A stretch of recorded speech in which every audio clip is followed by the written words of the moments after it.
Restore a fiberglass bathtub. Overall, the tub is kind of dingy and you can scrub all day and it just doesn't seem to shine it up. Using Meguiar's Ultra Finishing Polishing Compound. Harbor Freight Bauer Polisher. A little compound on the wheel. Put the buffer to minimum. Minimum is still quite fast.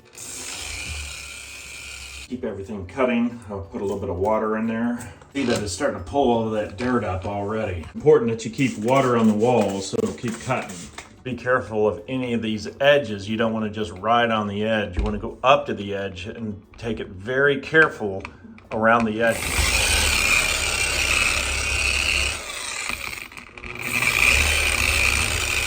Wipe everything down and see if there's any spots that I need to continue with. I can start to see it shine a lot more. Textured floors are always hard to keep clean.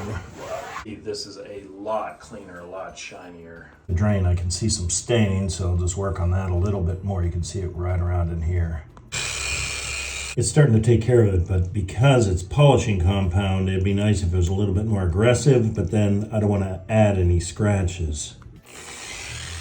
Finishing polish. This is the Ultra Cut, so I'm going to do a little bit of that in here. Even struggling with the Ultra Cut. Not completely gone, but it's a huge improvement. Now it looks new again.